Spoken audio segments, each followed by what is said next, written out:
दोस्तों आपका स्वागत है एक और नई वीडियो में। आज के इस वीडियो में आपको बताने वाला हूं कि इटली में जो डेयरी फार्म बंद हो जाते हैं उनके बंद होने का मुख्य कारण क्या है, वही सारा मैं आपको इस वीडियो में डिस्कस करेंगे हम लोग। तो अगर आप चैनल पर नए हैं तो चैनल को ज़रूर सब्सक्राइब कीजिए और वीडियो को लास्ट तक ज़रूर देखें, और अगर आपको वीडियो पसंद आए तो वीडियो को लाइक भी ज़रूर करके जाना है। तो चलिए स्टार्ट करते हैं आज का ये वीडियो। तो इटली में डेयरी फार्म बंद होने के मुख्य 2-3 कारण ही हैं ज़्यादातर। तो पहला कारण हम जानते हैं, जैसे कि अगर मान लीजिए किसी दूसरी डेयरी फार्म में अगर भैंसों को बीमारी आई हुई है, कोई बीमारी आई हुई है, यहाँ पर एक बीमारी होती है, उसका नाम तो मुझे नहीं पता है, लेकिन वो बीमारी होती है एक, जिसके कारण कि क्या है, भैंसों के थन खराब हो जाते हैं। फिर जो भैंसों का दूध है वो फटने लगता है थनों के अंदर ही, जो थनैला रोग जैसी बीमारी होती हैं। तो उसके आने के बाद में है ना, दूध को एक्सेप्ट नहीं किया जाता है, जो बड़े बड़े जो कासे पीसियो बोला जाता है यहाँ पर, जिसके अंदर की डेयरी प्रोडक्ट बनते हैं। तो उसमें उन लोगों को उस दूध को वो लोग सेलेक्ट नहीं करते हैं, वो फेल हो जाता है लेब में जो टेस्ट होता है।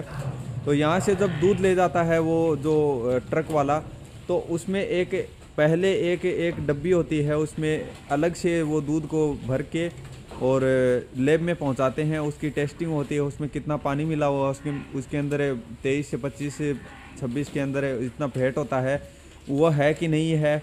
फिर उसके अंदर कितना कचरा है, उसके अंदर अगर गोबर मिला हुआ है तो कितना गोबर मिला हुआ है, नहीं मिला हुआ है, मतलब साफ़ है कि नहीं साफ़ है, वो सारी टेस्टिंग लेब में होती है। उसके बाद में जब वो फाइनल रिजल्ट आता है तो वो मालिक को बताया जाता है कि आपके दूध में प्रॉब्लम है या फिर नहीं प्रॉब्लम है, तो उसके हिसाब से डिसाइड होता है। और यहाँ पर हर 6 महीने में भैंसों का ब्लड टेस्ट किया जाता है, जिसके अंदर की अगर भैंसों में प्रॉब्लम कोई होगी तो ब्लड टेस्ट में एक रिपोर्ट आती है, उसमें पता लग जाएगा कि भैंसों को कौन सी बीमारी है, किस भैंस को बीमारी है। अगर एक भी भैंस को बीमारी हो जाती है तो फिर सारी भैंसों की दोबारा चेकिंग की जाती है और उस भैंस को अलग क्वारंटीन कर दिया जाता है, उसको अलग क्वारंटीन करके रखा जाता है।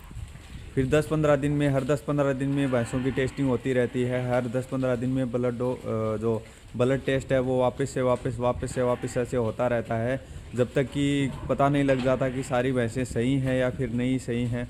तो अगर प्रॉब्लम आ जाती है तो प्रॉब्लम आने का मेन कारण है कि दूसरी भैंसों के दूसरे जो डेयरी फार्म होते हैं उसमें अगर मालिक अपना ट्रैक्टर लेके गया हुआ है तो उसके ट्रैक्टर से अगर भैंस के इस ताले में, जो ये अस्तबल बोलते हैं इसको, अगर इसमें गोबर साफ़ कर दिया दूसरे डेयरी फार्म में और उसको बढ़िया से धो के नहीं लाया है, उसको जो पेट्रोल डीजल होता है, डीजल से धो के अगर वो बढ़िया नहीं लाया है, तो उसके बाद में अगर वो यहाँ पर आकर के ट्रैक्टर खड़ा करता है, यहाँ पे खड़ा रहता है, दूसरे दिन अगर जो इसमें इस अस्तबल को साफ़ करता है, इसका गोबर साफ़ करता है, तो फिर इस गोबर को साफ़ करेगा तो यहाँ पर थोड़ा बहुत उसका जो कीटाणु है, उस बीमारी के कीटाणु उसमें यहाँ पर रह जाते हैं, जो छोटे छोटे कीटाणु रह जाते हैं यहाँ पर, बैक्टीरिया।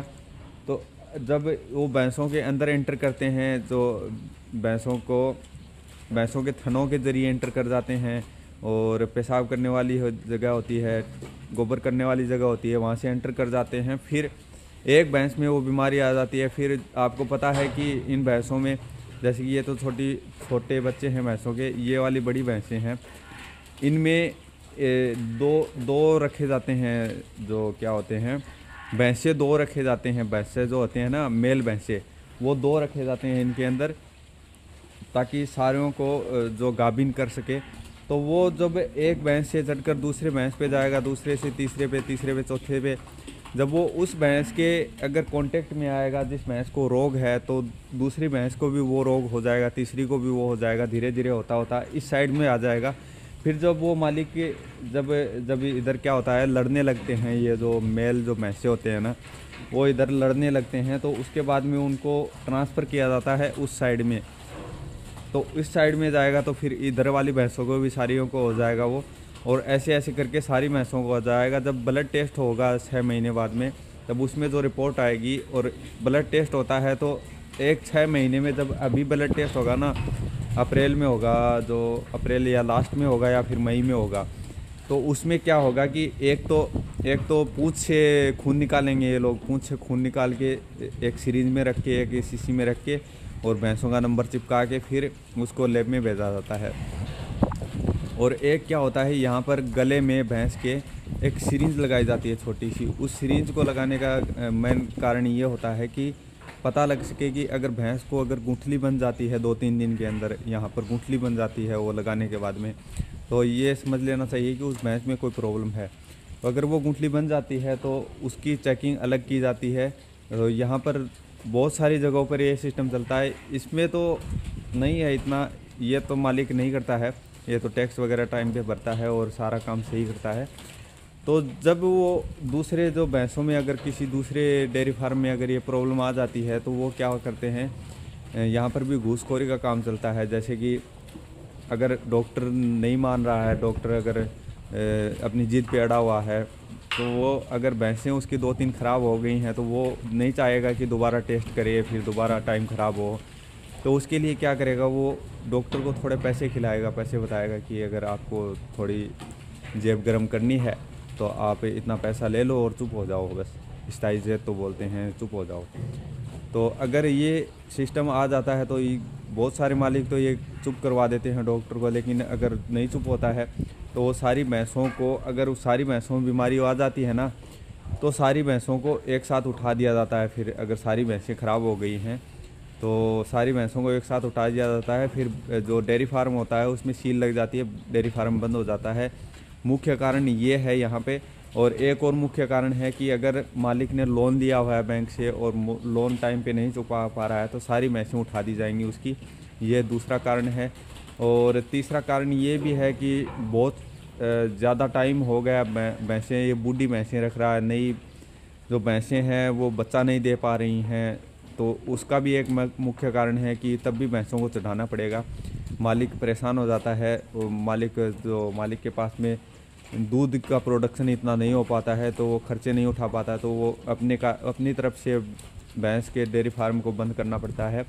और ये ज़्यादातर भैंस के डेयरी फार्म में होता है, गाय के डेयरी फार्म में बहुत कम होता है, क्योंकि गाय का डेयरी फार्म में गिनी चुनी गायें होती हैं और यहाँ पर बहुत सारी भैंसें होती हैं। तो अगर ये बच्चा नहीं देती हैं तो इनको उठाना पड़ेगा और ये खाती बहुत ज़्यादा हैं, तो इनका जो फीड का है और इनका जो चारा है वो सारा महंगा पड़ता है, तो इस कारण से इनको बंद करना पड़ता है डेयरी फार्म। तो अभी अगर भैंसें ख़राब ना हो उसके लिए क्या कर रहा है मालिक कि ये जो भैंसें हैं ना आपस में लड़ती रहती हैं, सींग से दूसरे की जो थन होते हैं उनको फाड़ देती हैं, फिर दूध जो ब्लॉक हो जाता है, फिर भैंसों को प्रॉब्लम होती है और भैंसों की जो दूध का प्रोडक्शन है बहुत कम हो जाता है। जो 1 या 2 थन बचते हैं उसमें क्या दूध आएगा। तो उसके लिए मालिक क्या कर रहा है, इन भैंसों के जो नए भैंसों के बच्चे हैं ना उनके सींग बना रहा है। तो ये जब सींग ही नहीं होंगे तो मारेगी कैसे, तो एक दूसरे से लड़ेंगे नहीं, तो दूध का प्रोडक्शन भी अच्छा रहेगा। और एक बात ये भी है कि जो सींग होते हैं ना उनसे वजन हो जाता है सिर में और फिर उनसे भी दिक्कत होती है इनको। जैसे कि ये देखो, ये वाली भैंसें हैं, इनके देखो कितने बड़े बड़े सींग हैं, तो इतने बड़े बड़े सींग हैं, 4-5 किलो वज़न तो होगा ही दोनों सींगों में, तो उसका भी वज़न तो पड़ता है सिर में। तो अगर उसका वज़न नहीं पड़ता है तो उसके कारण भी दूध का प्रोडक्शन बढ़ जाता है। और यहाँ पे दूध का फैट है, एक भाई मुझे पूछ रहा था कमेंट में दूध का फैट कितना आता है, तो 23 से लेकर के 25 नॉर्मल रहता है। बाकी कई जगहों पे 23 से भी कम आता है, उसका रेट कम मिलता है। 23 से अगर 25 या 26 के बीच में होगा तो उसका रेट बढ़िया मिलेगा, 1.25 यूरो से 2 यूरो 2.5 यूरो। अगर 26 से ऊपर तो होता ही नहीं है मेरे ख्याल से, तो 26 के आसपास रहता है, 25-26 के आसपास रहता है, तो 2 यूरो मिल जाता है आराम से। 2 यूरो जब मिलता है 1 लीटर का, तो मान लीजिए आप इंडिया के कितना हो गया, 184 रुपये के करीब हो गया, क्योंकि 92 का रेट चल रहा है।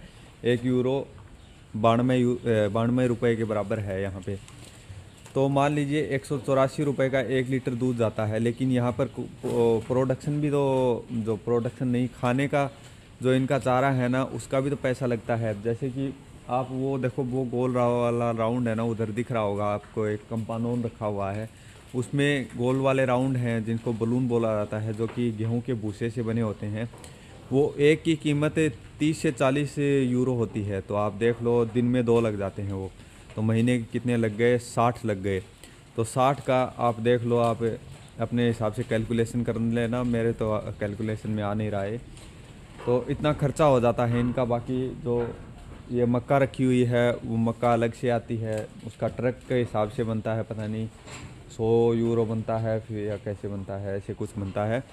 और वो फीड आती है, फीड का खर्चा लगता है। फीड इनको तो नहीं डालता है बिना दूध वालियों को, लेकिन दूध वाली भैंसों को डालना पड़ता है क्योंकि फैट नहीं आता है। फैट नहीं आएगा तो दूध का प्रोडक्शन कम होगा, जो प्रोडक्शन नहीं, बिक्री में उसका जो मोल है वो कम हो जाएगा, उसका जो पैसे हैं वो कम हो जाएगा, पैसे कम देगा आगे वाला और पैसे ब्लॉक करके रखिएगा जब तक कि फैट अच्छा नहीं आता है। फैट इनको देना होता है, इसीलिए इनका जो इडली में फैट होता है वो ज़्यादा बनता है। क्योंकि जो यहाँ पर एक बढ़िया एक डिश है, एक जैसे कि अपने रसगुल्ला होता है ना, वैसे एक डिश होती है एक जिसको बोला जाता है मोज़रेला चीज़। आपने नाम सुना होगा, अपने इंडिया में बहुत चलता है, लेकिन यहाँ पे वो गोल होता है, उसका टेस्ट भी थोड़ा अलग होता है, तो वो बहुत ज़्यादा खाया जाता है। वो गर्मियों में खाया जाता है, मार्च से लेकर के जब लास्ट में जब गर्मियाँ ख़त्म हो जाती हैं तब तक वो खाया जाता है। तो दूध का प्रोडक्शन बहुत ज़्यादा देना होता है और फैट भी उसमें बहुत ज़्यादा देना होता है, तब उनको 2 से 2.5 यूरो तक भी मिल जाते हैं गर्मियों में। और सर्दियों में ये रेट बहुत कम हो जाता है, जैसे कि सर्दियों में मान लीजिए 1.5 यूरो मिलेगा, कहीं पर 1 यूरो 25 सेंट मिलेगा, ऐसे इनको पे मिलता है, इनको पेमेंट। तो भाई यही था आज का मेरा वीडियो, आपको ये बताना था कि यहाँ पर डेयरी फार्म क्यों बंद हो रहे हैं, यहाँ पर मालिक जागरूक हैं कि नहीं हैं, वो मैं आपको बताया है इस वीडियो में।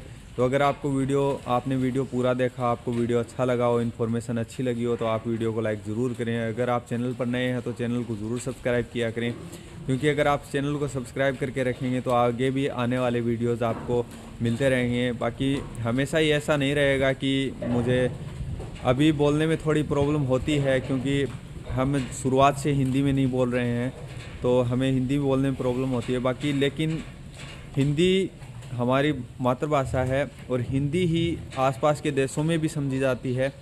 तो मैंने ये सोचकर हिंदी में वीडियो बनाना स्टार्ट किया कि आप लोगों को, इंडिया वालों को भी समझ में आए, हम इंडिया वालों को भी, और पाकिस्तान वालों को भी समझ में आए, बांग्लादेश, ये आसपास में भूटान, नेपाल, ये सारे देश हैं ना, इनको हिंदी समझ में आ जाती है।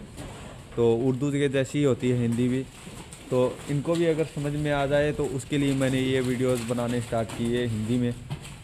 मारवाड़ी में बना सकता, बहुत सारे लोग मुझे बोल रहे थे कि तुम मारवाड़ी में क्यों नहीं बनाते वीडियो, हमने राजस्थानी भाषा में तो राजस्थान के, हरियाणा के बस 2-3 स्टेट के लोग ही समझ पाएंगे, लेकिन सारे लोगों को समझाने के लिए, सारे लोग देखें, उसके लिए मैंने ये हिंदी भाषा में वीडियोस बनाना स्टार्ट किया। बाकी आगे धीरे धीरे और क्वालिटी मैं सुधारता रहूँगा अपनी आवाज़ की, और आपको अच्छी अच्छी जगहें दिखाता रहूँगा। मैं आपको यूरोप का हर कोना दिखाने की कोशिश करूँगा।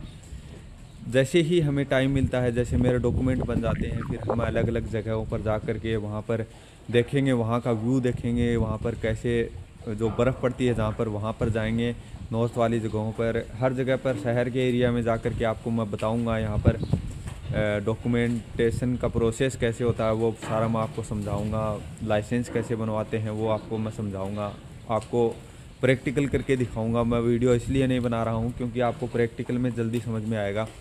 तो भाई यही था आज का मेरा ये वीडियो, तो चैनल को ज़रूर सब्सक्राइब किया करें, और आपसे मिलते हैं नेक्स्ट वाले वीडियो में। तब तक के लिए take care and bye bye.